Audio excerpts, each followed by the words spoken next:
Mi madre aprendió, una de las imágenes que tengo de ella es pasando aquí a este lugar cuando estábamos recogiendo hoy no lo hacemos así, sino que a los diezmos los recogemos al salir. Ella pasaba todos los domingos. Fue raro, muy raro el domingo que no la vi pasar a depositar sus diezmos, sus ofrendas. Siempre tenía, daba y siempre tenía. Era una mujer que aprendió a vivir en la gracia de Dios. Aprendió a vivir en la gracia de Dios. Doy testimonio de ella después de este tiempo y quiero esta mañana hablar de eso, que los discípulos estamos llamados a vivir en la gracia de Dios. Estamos llamados a vivir en la gracia de Dios. Y de eso vamos a hablar. Quiero que meditemos juntos. Es el tiempo para reposar en la palabra de Dios. Es el tiempo para detenernos, reposar en la palabra de Dios. Ese es el tiempo de este momento, de esta mañana. Los que están en directo ahorita pueden ver Romanos capítulo 5. Y vamos a meditar en Romanos capítulo 5, versículos 17 al 21. Romanos capítulo 5, del 17 al 21. Dice la palabra del Señor: pues si por la transgresión de uno solo reinó la muerte, mucho más reinarán en vida por uno solo, Jesucristo, los que reciben la abundancia de la gracia y del don de la justicia.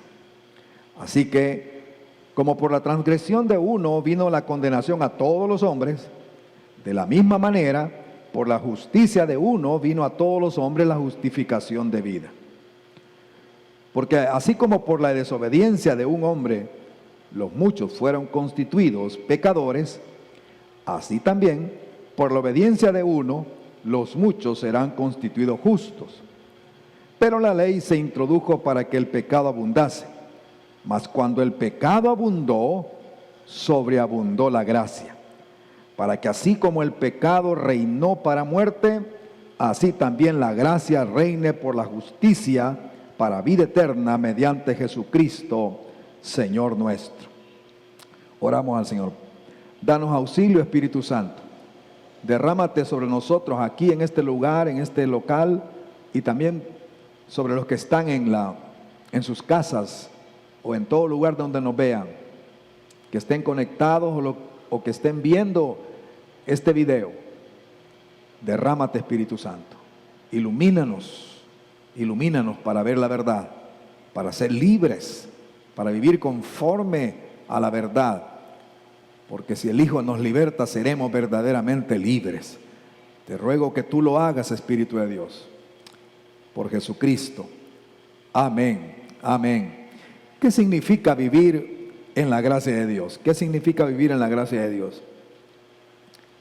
Bueno, en primer lugar, quiero decir que es una nueva relación con Dios. Hay una relación diferente del ser humano. Vivir en la gracia de Dios es tener una relación con Dios que es totalmente diferente a lo común, a lo que todo ser humano tiene. Este capítulo 5, que leí los versículos 17 al 21, que es el final del capítulo, comienza señalando esa relación. Dice el versículo 1 del capítulo 5: justificados pues por la fe, tenemos paz para con Dios por medio de nuestro Señor Jesucristo. Tenemos paz con Dios. Se declara enfáticamente aquí que tenemos una relación de paz con Dios, que ya ha sido cambiada esa relación de enemistad que antes teníamos. Se declara eso. Ahora, se declara que es para los que tienen fe en Jesucristo y que por lo tanto han sido justificados por la fe. Han sido justificados por la fe. Ese fue el tema de la semana pasada. Justificados por la fe. Y siendo justificados por la fe en Jesucristo, entonces ahora tenemos paz con Dios. ¿Pero por qué paz con Dios? ¿Acaso no los seres humanos ya pues estamos bien con Dios y cualquiera que quiera puede acercarse a Dios y pedirle, encomendar su día y no hay problema? Bueno, no ha sido así. Los primeros capítulos que vimos de Romanos, el capítulo 1 y 2, desde el 1, por ahí por el versículo no recuerdo bien, el 10 en adelante, y todo el capítulo 2 y el 3 hasta el 20, nos declaran que la humanidad hemos pecado contra Dios. Hemos pecado contra Dios. O sea, hemos hecho lo contrario a la voluntad de Dios y por lo tanto nos convertimos en enemigos de Dios. Eso dice la Escritura. Y los seres humanos, por más que tengamos religiones y hagamos esfuerzos y todo lo demás, estamos en pecado. Y eso lo declara. Dice que, por ejemplo, aún algunos confiaban en que tenían las Escrituras, los judíos, y dicen, no, están lo mismo, están perdidos. No, el pecado alcanzó a todos. No hay moralista, no hay religioso que no haya sido alcanzado por el pecado. Y declara enfáticamente, no hay justo ni aún uno. No hay justo ni aún uno. Lo dice la Escritura. Por lo tanto, necesitábamos que alguien externo a nosotros nos viniera a ayudar. Porque yo personalmente no puedo alcanzar a Dios. Ningún ser humano puede alcanzar a Dios. Ni aún así se vaya aún en los montes más altos como el Himalaya, en las alturas a buscar a Dios, no puede alcanzar a Dios. No puede. Por más que medite y ayune y haga ayunos largos y termine solo casi los huesos y esté en ayuno y para alcanzar a Dios y llegar a Dios y meditando, no puede alcanzar a Dios. No es posible alcanzar a Dios. El ser humano no puede. ¿Por qué? Porque está en pecado. Porque ha pecado el ser humano. Y por eso dice la Escritura que estamos destituidos de la gloria de Dios. Estamos apartados de la gloria de Dios. Así que Dios ha traído juicio. La ira de Dios se ha manifestado y ha traído juicio, porque Dios, que es justo, tiene que castigar lo malo. Si Él no castiga lo malo, deja de ser justo. Y no puede ser, no puede ser. Así que Él castiga lo malo. Y eso se llama la ira de Dios. Él tiene que castigar y habrá un juicio final donde Dios va a castigar. Y por eso deberíamos de tener un poco de temor de Dios. Porque los seres humanos somos finitos. Tenemos espacio corto. Decir, ¿cuánto tiempo vamos a vivir en la tierra? No sabemos, pero que nos vamos a enfrentar delante del trono de Dios, vamos a tener lo que hacer. Y nos empuja, yo decía, la circunstancia misma nos empuja a hablar de la muerte. Y está muriendo, ¿y qué pasa? Y bueno, la Biblia lo dice, la Biblia lo habla. Nos aborda ese tema. Así que el ser humano tiene que enfrentarse a la realidad de la muerte. Porque la paga del pecado es muerte. Y como todos han pecado, todos morimos. Todos morimos.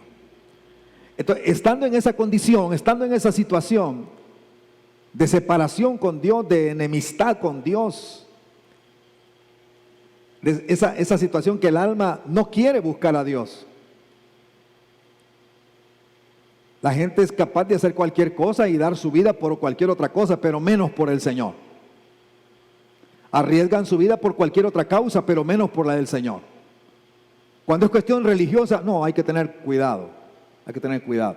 Pero cuando es cualquier otra causa, se entregan. Dan sus vidas. ¿Qué nos dice eso? Que estamos enemistados con Dios. Que queremos arreglar nuestra vida a nuestra manera, en nuestra propia justicia, en nuestra propia forma de pensar, sin tomar en cuenta a Dios. Hemos cambiado la gloria de Dios por la gloria de los hombres y buscamos que los hombres sean los que nos den todos los recursos y nos provean todas las cosas, y cambiamos la gloria de Dios por la de los hombres. Y hacemos eso continuamente los seres humanos. Estamos enemistados con Dios. Y por eso es que necesitamos que alguien viniera a arreglar cuentas, nuestras cuentas con Dios. Nosotros no podemos pagarle a Dios, porque Dios demandaba perfección. De ahí que lo que dice este versículo 1, justificados pues por la fe, esa fe en Jesucristo, tenemos paz para con Dios. Tenemos paz con el Señor. Estamos bien con el Señor. Estamos bien con Dios. Hemos llegado a un estado de estar bien con Dios. Dios está contento con nosotros. nos ha recibido, nos ha abrazado, nos ha abierto las puertas de su familia para que entremos a su presencia. Estamos bien con Dios, dice aquí Pablo. Los que hemos sido justificados por la fe. Vea qué beneficio más grande, estar bien con Dios. No podemos aumentarle a ese bienestar. No podemos hacer más porque Dios esté más contento con nosotros. No podemos. Jesús ha hecho lo que es necesario para que estemos bien con Dios. Y eso es lo que dice este texto. Justificados pues por la fe tenemos paz para con Dios. En el capítulo 4, y voy a tomarme unos minutos para explicar esto porque me salté el 3 al 4. En el capítulo 4 menciona a dos seres humanos que también fueron justificados por la fe en el Señor en la antigüedad. Uno de ellos es Abraham. Fueron muchos más, pero aquí menciona a dos como ejemplos. Abraham y David, capítulo 4 lo dice, que como ellos también fueron justificados, así también nosotros somos justificados igualmente con ellos.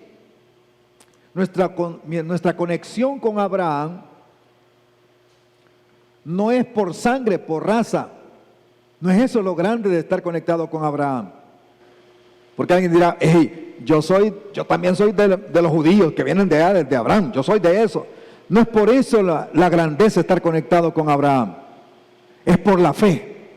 Estamos conectados con Abraham por la fe que él tuvo. La fe que él tuvo es la fe que nosotros tenemos ahora también. Es la misma fe que nos justifica delante de Dios y que Dios dijo, este es mi amigo. Es amigo, y Abraham fue llamado amigo de Dios. Amigo de Dios. ¿Podemos nosotros llamarnos amigos de Dios? No, nosotros no, Él nos puede llamar amigos. Y les quiero revelar algo. Dios nos ha llamado amigos de Él. Nuestra relación se ha mejorado tanto, ha cambiado completamente, que de enemigos ahora somos amigos de Dios. Ahora usted es amigo de Dios. Es interesante que los amigos platican bastante, ¿no es cierto? Se comparten las preocupaciones y todo. Por eso es importante comprender esto. Soy amigo, no tengo por qué estarme escondiendo de Dios. Soy amigo, puedo platicar con Él, puedo decirle, soy amigo de Dios. Y David, por supuesto, él también, se menciona ahí que le fue perdonado el pecado y mantuvo su comunión con Dios.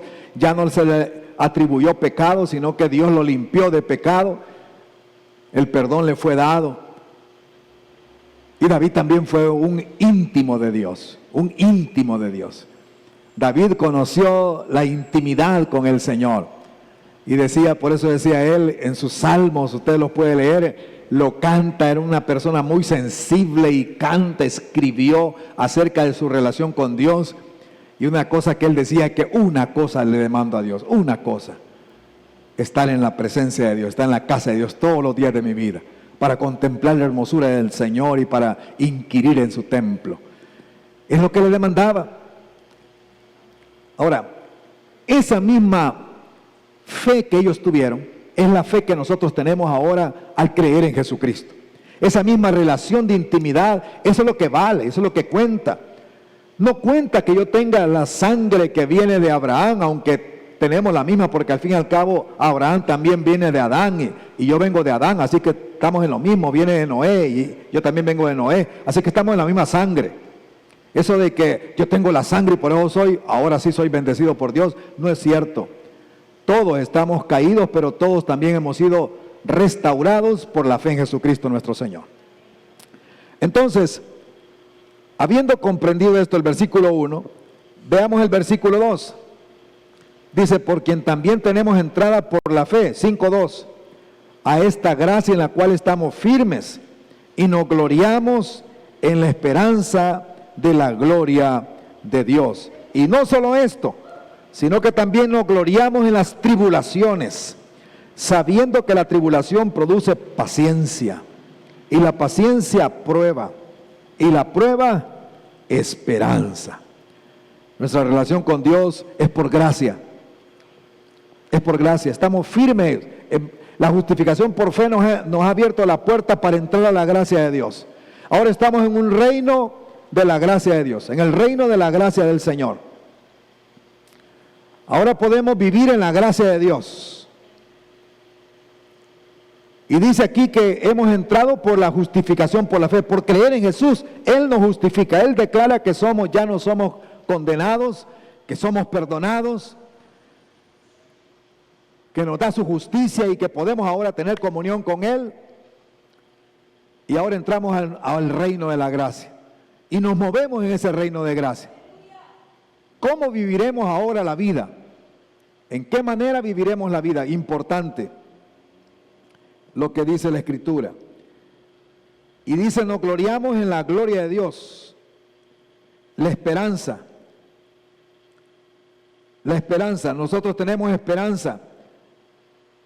Hermanos, esta esperanza que tenemos no nos avergüenza.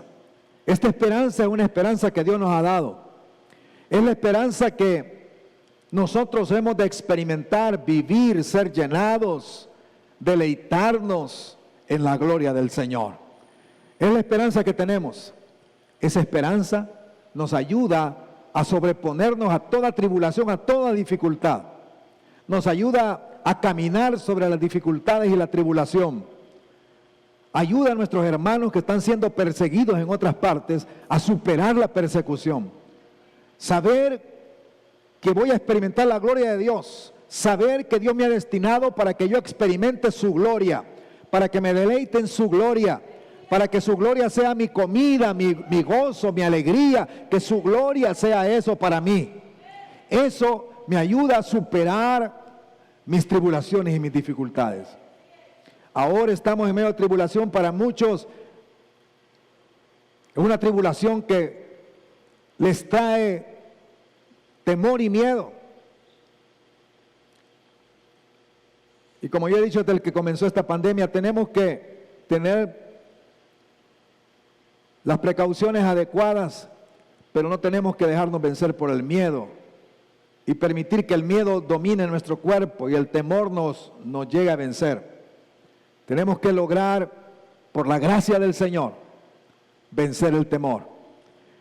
Dice aquí entonces que es por la gracia de Dios que estamos de esa manera. Y por último, el versículo 5 dice, y la esperanza no avergüenza, porque el amor de Dios ha sido derramado en nuestros corazones por el Espíritu Santo que nos fue dado.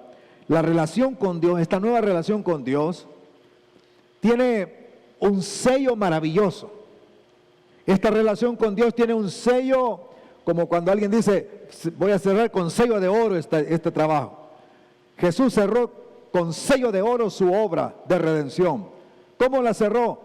Dando su espíritu a los que creen en Él. Dando su espíritu a los que creen en Él.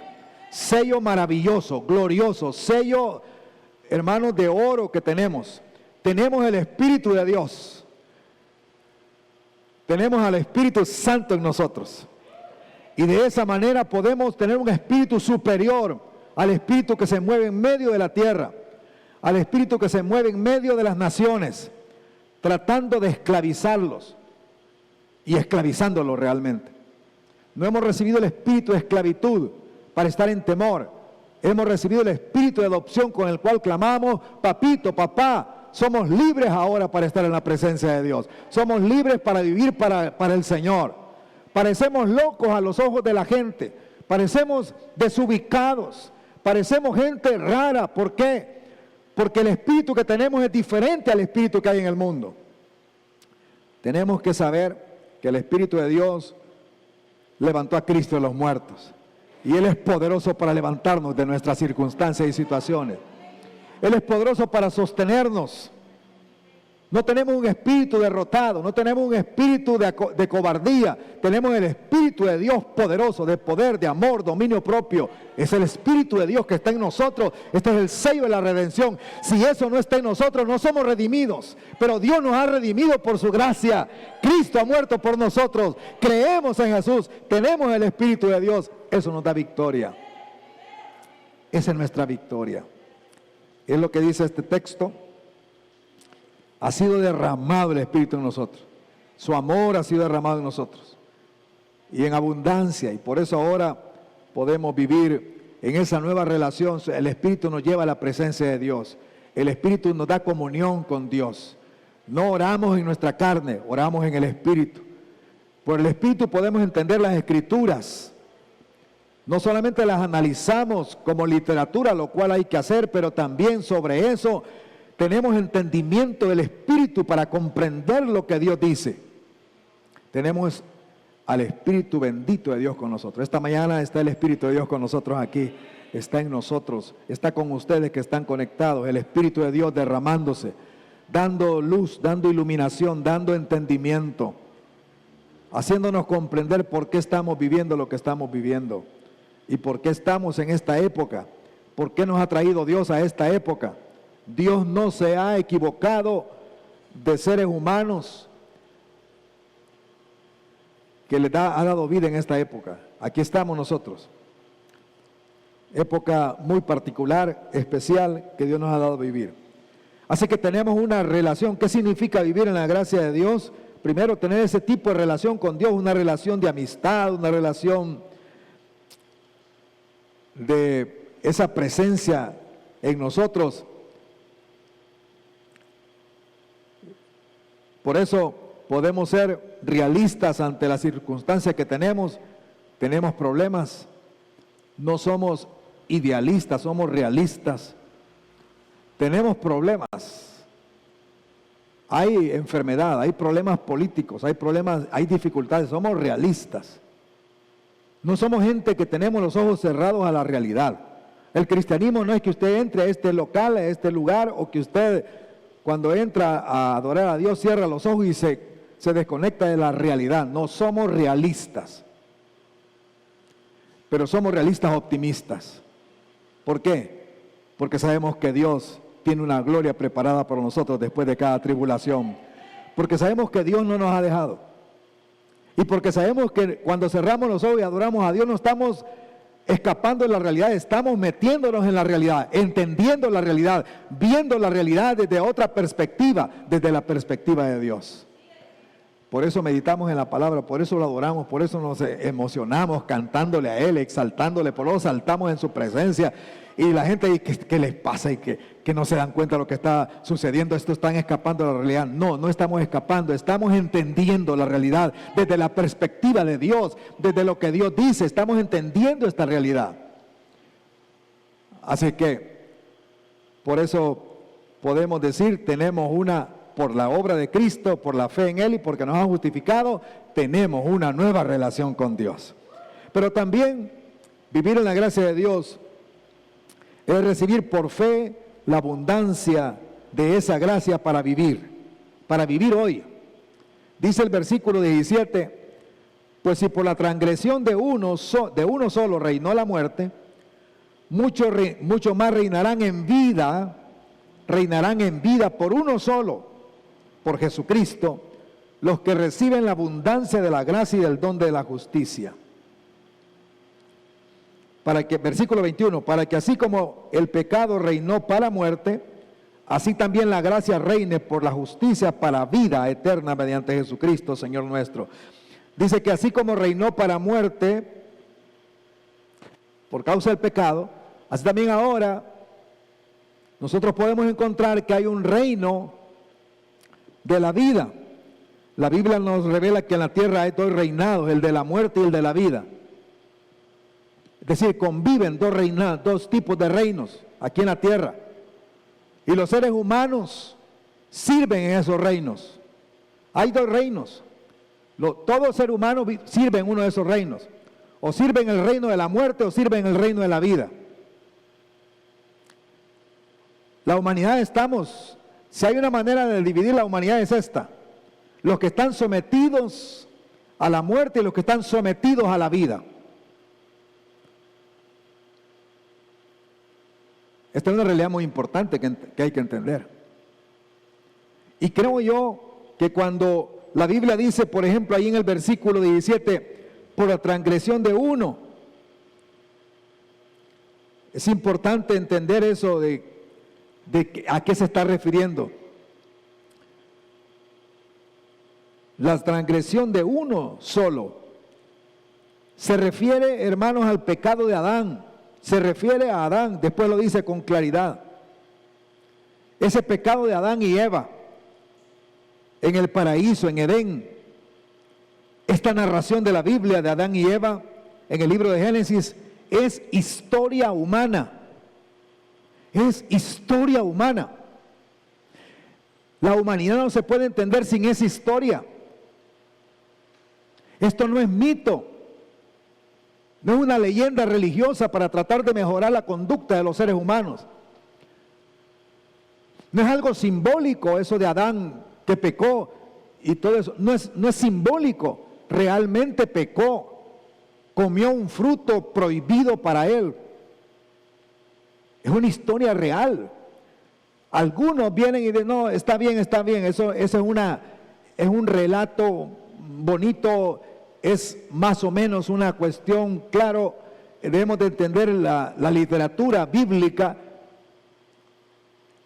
en la cual hay historia narrada, pero también hay otra que es tipo, como utilizando recursos que son simbólicos para tratar de ayudar a la gente.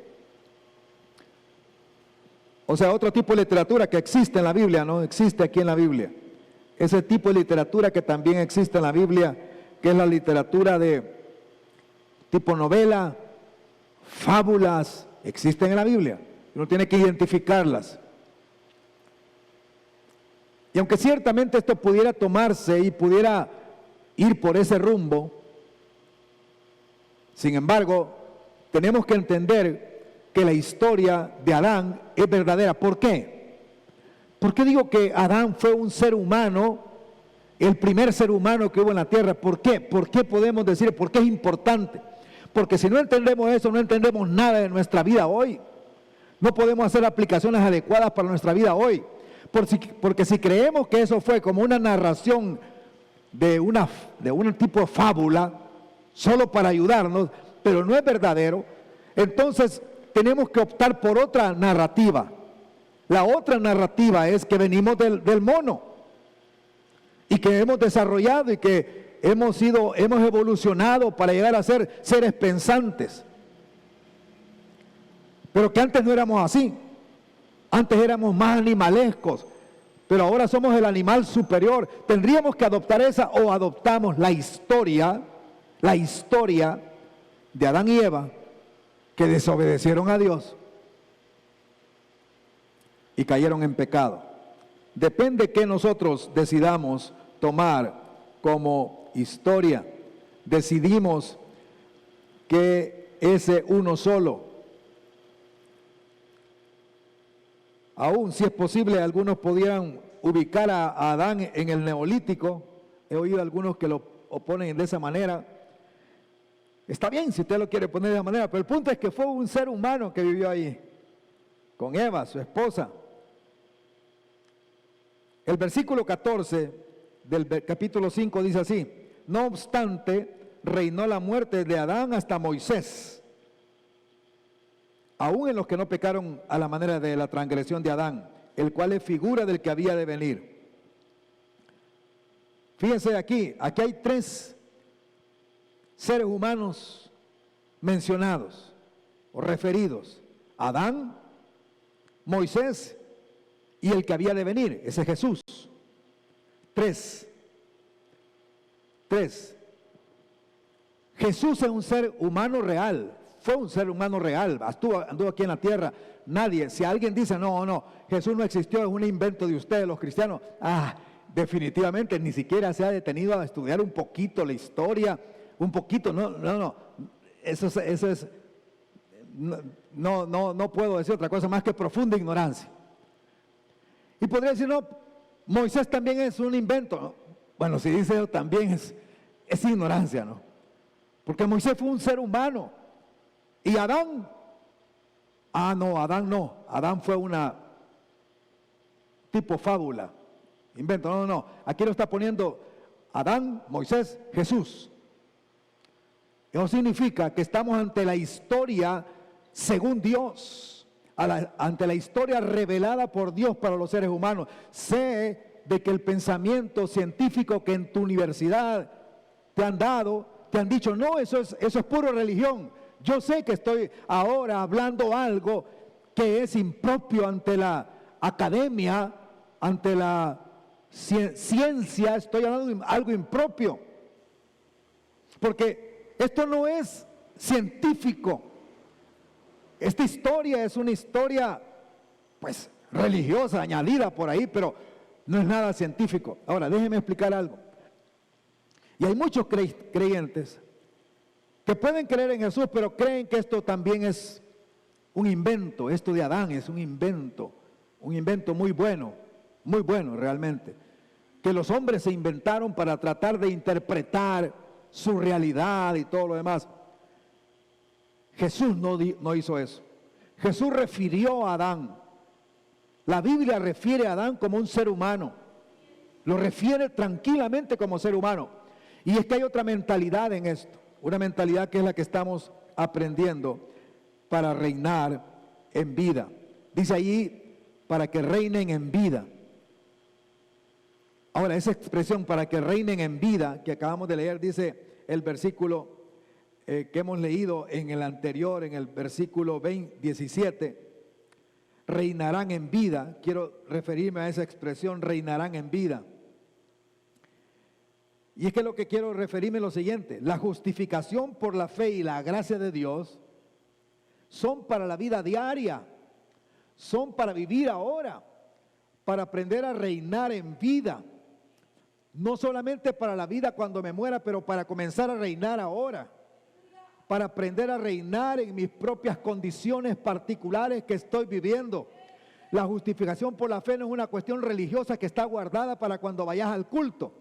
No, la justificación por la gracia nos enseña a vivir hoy. Nos enseña a vivir en matrimonio hoy. Nos enseña a vivir en soltería hoy. Nos enseña a vivir en viudez hoy. Nos enseña a vivir ahora para que enfrentemos la vida diaria. La gracia de Dios no es algo, un tema solamente para los religiosos, que es complicado, ¿no? Eso de gracia de Dios. Háblenme de algo más. Háblenme de algo que sea práctico. Y así nos dicen a veces a nosotros que somos imprácticos, que somos gente demasiado idealista. No es cierto. Acabo de decir, somos realistas. Pero estos temas son temas para la vida. ¿Cómo vivimos? ¿Cómo vives tú tu amistad con tu novio?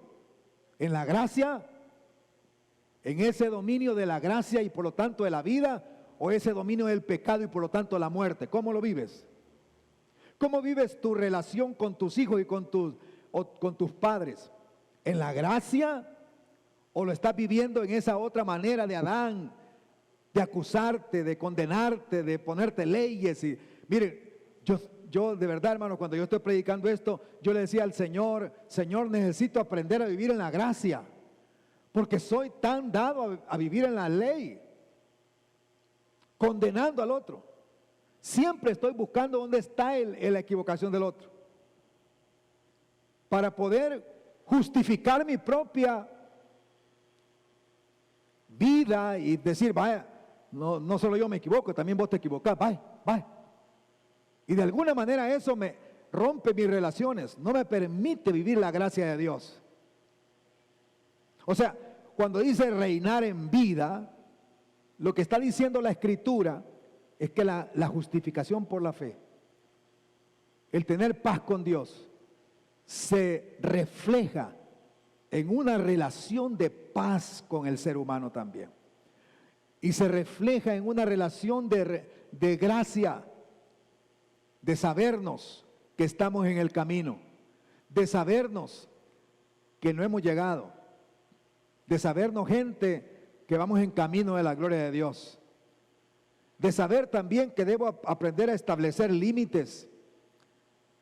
Saber eso, saber para qué tenemos normas y leyes, para qué las tenemos. Saber todo esto me ayuda a entender la gracia de Dios. La gracia de Dios no elimina la ley. La gracia de Dios la interpreta y la hace cumplir adecuadamente. La gracia de Dios no está en contra de la ley. Algunos lo han puesto en contraste, pero no es contraste, si es que es plan de Dios. Por eso habla de Moisés, porque Moisés introdujo la ley. ¿Y para qué introdujo la ley? Para que comprendiésemos la gracia. Cuando tenemos la gracia de Dios, entonces tenemos la capacidad, ok, ahora entiendo de qué se trata. y puedo pedir a Dios su capacitación para cumplir esos mandamientos de Jesús. Así que la totalidad de la vida tenemos que vivirla bajo la redención. Vamos a ver otros textos rápidamente, unos minutos más. 1 Corintios 15:10. Dice, pero por la gracia de Dios soy lo que soy. Y su gracia no ha sido en vano para conmigo. Antes he trabajado más que todos ellos, pero no yo, sino la gracia de Dios conmigo. Ahora vea, por favor, podemos observar que vivir por la gracia de Dios o en la gracia de Dios es algo creativo, es algo de creatividad y actividad. O sea, en otras palabras, vivir en la gracia de Dios no es inactividad. Ah, bueno, que Dios se encargue. Es por gracia que Dios lo haga. En primer lugar, soy lo que soy por la gracia de Dios. En otras palabras, todo lo que yo soy, como decía el Pablo, soy apóstol, soy esclavo de Cristo, él era abogado, él era un políglota. Lo que soy es por la gracia de Dios. ¿Qué significa? Que lo que usted ha alcanzado hasta hoy es por la gracia del Señor. Es la gracia de Dios que le ha dado la capacidad de alcanzar lo que usted es hoy. Usted es hoy lo que es porque Dios ha tenido en su misericordia, ha derramado gracia para que usted llegue a ser lo que hoy es. ¿Cuánto dan gloria a Dios por eso? Fíjate qué importante. Pero algunos, no, yo lo he logrado porque, y comienzan a tratar de compararse con otros. Y les parece que los títulos son la diferencia de uno con otros y los títulos le dan la garantía de una vida mejor, de una vida buena. Los títulos no dan eso, es la gracia de Dios la que la da. Usted puede tener títulos si quiere y está bien que los tenga, yo no digo que no los tenga, pero lo que le quiero decir es que usted es lo que es por la gracia del Señor. Si usted no entiende eso, usted va a vivir toda la vida por la ley, juzgando a los demás, comparándose con los demás, sintiéndose que entonces tiene menos, por día se siente que tiene más que otros, pero por otro día se siente que tiene menos. No sé si a ustedes les pasa, pero hay días que uno dice, wow, qué barbaridad, ¿cómo fue esto? ¿No? ¿Cómo me quedé tan corto? ¿Cómo no hice lo que tenía que hacer? Porque uno se compara con alguien que tiene más económicamente, que tiene más conocimiento, que tiene más fama, que tiene más, bueno, todo. Y yo que no valgo, casi no valgo nada. Necesito que me afirmen mi autoestima porque no valgo nada yo. Pero es que usted está comparando y no está recibiendo, porque lo que leímos en el versículo 17 es que hay que recibir la abundancia de la gracia del Señor. La gracia de Dios no se entiende, la gracia de Dios se recibe. Usted tiene que abrir el corazón. Sí, como no, Señor, dame más de tu gracia porque yo no lo entiendo. La verdad yo decía, Señor, ¿cómo lo explico esto? El favor inmerecido de Dios, ¿cómo lo explico para que yo lo pueda sentir y vivir? No lo puedo explicar, pero lo que sí puedo hacer es abrir mi corazón. Señor, yo recibo tu gracia a través de Jesucristo. Yo quiero recibir más de esa gracia. ¿Por qué? Porque en esa medida yo puedo reinar en vida. Puedo aprender a vivir la vida. Interpreto la vida a la manera de Dios. Interpreto lo que Dios está haciendo en la tierra. Así que soy lo que soy por su gracia. Pero también decía, he trabajado más que todos ellos. Y se comparaba. Pero decía, aclaraba, pero no soy yo, sino que la gracia de Dios en mí, que opera en mí para que yo trabaje. Es decir, trabajaba por la gracia del Señor. Ahora, ¿cómo pueden ver ustedes eso? Porque algunos dicen, es que la gracia no es trabajo. No, pero aquí la gracia opera para que yo trabaje. Vean cómo es. La gracia de Dios, en cuanto a mi salvación para con Dios, yo no puedo trabajar por mi salvación. Yo recibo la salvación por gracia del Señor, pero al recibir esa gracia, me hace operar con esa gracia y me da la capacidad de trabajar y de hacer trabajo abundante para la gloria del Señor. Usted está trabajando, hágalo bien. Arregle bien esas líneas eléctricas, ¿verdad? Hágalo con todo el corazón. Dé buenas referencia, ¿verdad? Con la medicina y todo. Hay que ponerle cerebro a esto. ¿Cómo lo hacemos? Es trabajo. Es trabajo. Ah, pastor, es que usted, como usted no trabaja, pastor, por eso es que usted me dice eso. Como decía mi hijo cuando estaba pequeño, que yo no trabajaba. ¿Ve? ¿Y de qué trabaja tu papá? No, él no trabaja, y que es pastor. Mi hijo, mi hija. Bueno, uno de ellos, queden en suspenso eso. Bueno, el punto es, de que un día de esto estábamos platicando, y mi esposa ha investigado bastante en cuanto a salud, y una de las cosas que encontró es que el proceso de desarrollo mental para argumentar y para pensar y para crear pensamiento es altamente agotador. Yo no sé si ustedes saben, pero yo el día domingo quedo out, la tarde, mi esposa sabe, por eso yo admiro a los maestros, a las maestras, trabajan todo el día, wow, enseñando y formulando pensamiento. Es tan agotador como el que trabaja físicamente. Entonces, su trabajo, hágalo bien. Busque la manera de optimizar su trabajo. Busque la manera de mejorar su trabajo. Investigue. Vea qué es lo que están diciendo sobre ese trabajo que está haciendo. Investigue. Es importante esto. No se quede atrasado esto es lo que hago yo. Dios me hizo para esto y por gracia que Dios me dé. No es así. Hay que trabajar. Por eso el apóstol Pablo decía en una oportunidad a la iglesia de Tesalónica: miren, el que no trabaje y que no coman. Que no coma. A ver si no sale a buscar qué hacer. Trabajo. He trabajado más. Entonces, esto me lleva a otro versículo más, y con esto ya vamos a ir cerrando nuestra meditación de esta mañana. 2 Timoteo 2, versículo 1. Le dice Pablo a Timoteo: tú pues, hijo mío, esfuérzate en la gracia que es en Cristo Jesús. Y luego desarrolla un pensamiento cómo debe ser ese esfuerzo. Esfuérzate en la gracia que es en Cristo Jesús. Uno de los problemas que hemos tenido como iglesia es que, por un lado, hacemos de nuestra vida una vida de legalismos, de normativas y de acusación hacia los demás. ¿Por qué no hiciste esto? ¿Y por qué no cumpliste? ¿Y por qué? Toda la vida eso. Y luego nos autocondenamos. ¿Y por qué no lo hago yo? ¿Y por qué no lo pude hacer? ¿Y por qué nos autocondenamos? Eso no es correcto.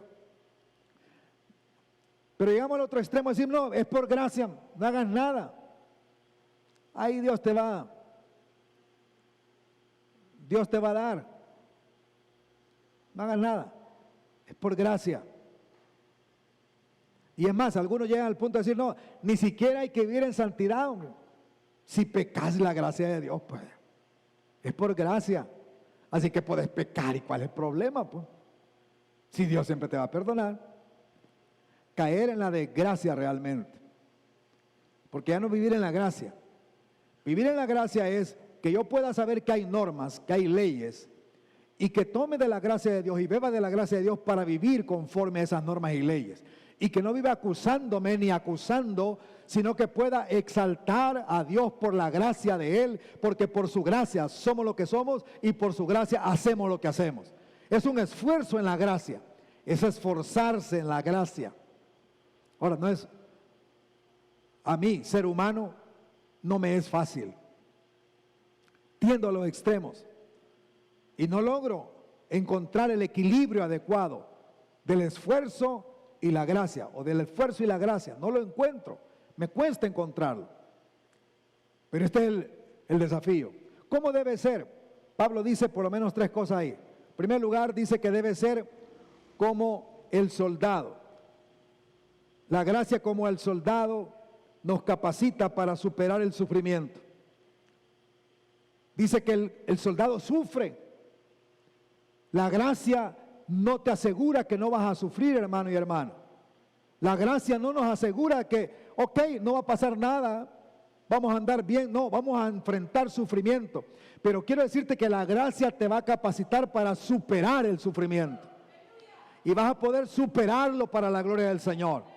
Y después vas a decir, sí, lo hizo Dios conmigo, porque Dios estaba conmigo. Qué hermoso el canto que hemos entonado en esta mañana temprano. Salmo 23. Él es el que nos guía, es nuestro pastor. No tenemos temor de la muerte. Vamos a planificar aún la muerte. Si tenemos que morir, vamos a morir. Y aún decir, bueno, hay algunos que no hablan nada de la muerte y se mueren y no dejaron nada arreglado, y lo que dejan es un solo desastre de vida. Porque tienen miedo de hablar de eso. Pero ¿por qué tener miedo a algo que Dios ha hablado? Tenemos que enfrentarlo adecuadamente. Pero si aprendemos eso, ¿cómo no vamos a aprender a vivir enfrentando los problemas que tenemos? Un desempleo, una dificultad de pleitos y de malos entendidos. Tenemos que superarlo. Nos va a costar, sí, pero como soldados vamos a superar el sufrimiento. Vamos a ir adelante. Y aunque estemos en lo más difícil de la pandemia ahorita, porque sí se ha disparado esto. Se ha disparado, ¿no? Y es impresionante lo que está pasando. Aunque suceda eso, podemos estar seguros que lo vamos a superar para la gloria de Dios. Vamos a salir adelante. Dios nos va a dar por su gracia la capacidad de salir adelante en nuestra vida, nuestra familia. Vamos a salir adelante.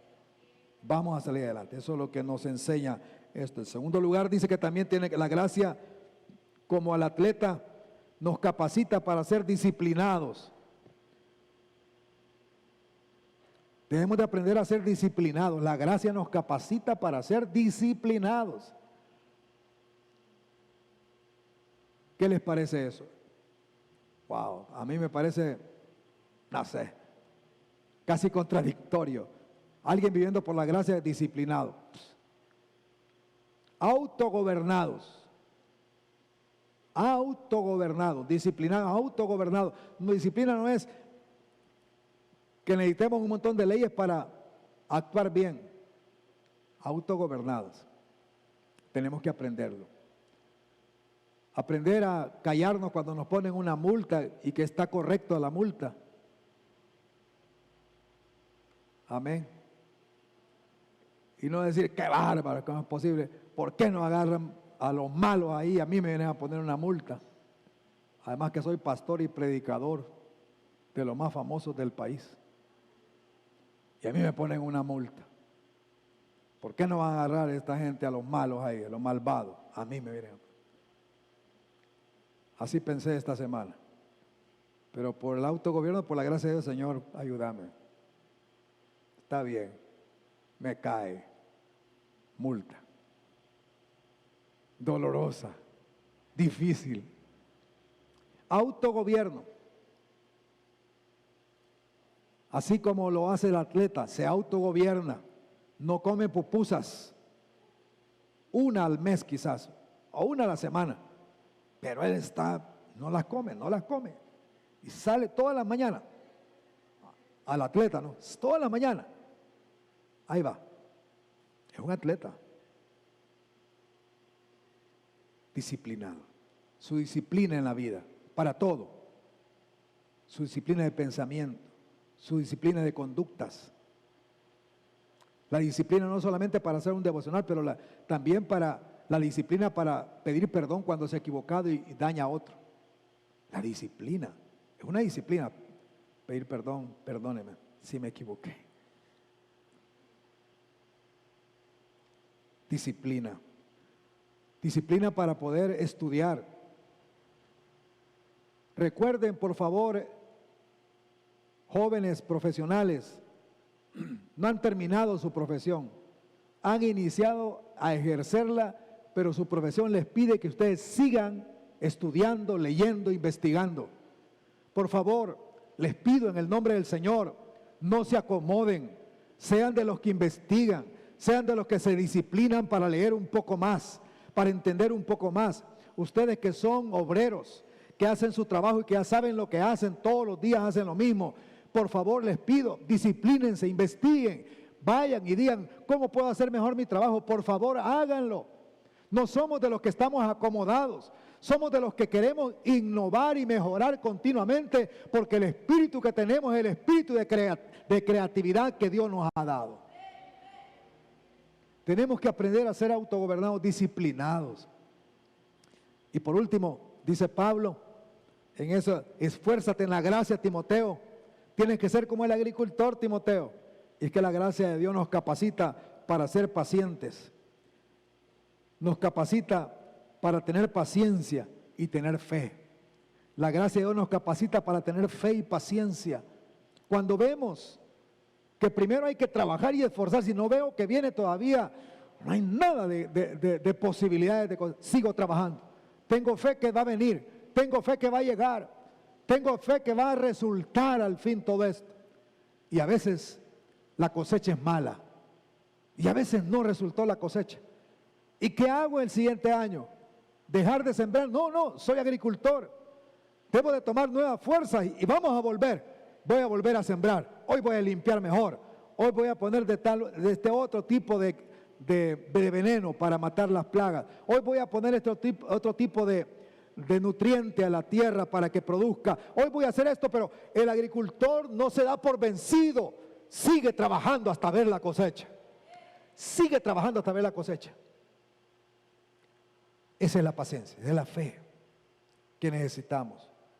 Hasta ver la cosecha en nuestra vida, hasta ver la cosecha en nuestra familia, hasta ver la cosecha en la iglesia, hasta ver la cosecha en un país, hasta ver eso. Seguimos. Dios quiere que seamos como el agricultor, que por la gracia de Él nos capacitemos a vivir por fe. Debemos de considerar lo siguiente: asegurémonos que hemos creído en Jesús para ser justificados. Asegúrese que usted ha creído en Jesucristo para ser justificado por la fe. Si no, no puede entrar en esta gracia. Usted debe creer en Jesús, confiar en Él. Esta es la puerta de entrada a esta gracia, y ahí nos mantenemos firmes caminando en la gracia. Es la puerta de entrada, el haber sido justificado por la fe. Así que en primer lugar le invito a que se asegure de esto. Si no lo ha hecho, entregue su vida de todo corazón. No lo tome a la ligera. Esto no es una historieta para que usted venga al culto y para que llene. No es para eso. No es una historia para que usted sea parte de una nueva religión. No. Esto es la historia de la vida, para que usted aprenda a vivir adecuadamente, para que aprenda a vivir para la gloria del Señor y para satisfacción personal. También quiero que considere agradecer al Señor por su nueva relación con Dios. ¿Cuántos agradecen a Dios por su nueva relación con Dios? Que a través de Cristo tenemos una nueva relación que antes no teníamos. Antes no nos importaba, pero ahora nos interesa esa amistad con Dios, ese caminar con el Señor.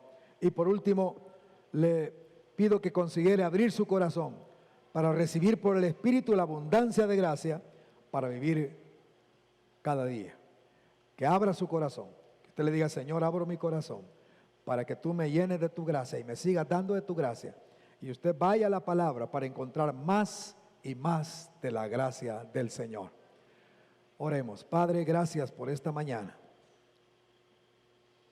Creemos de que no podemos producir gracia, solo la podemos recibir.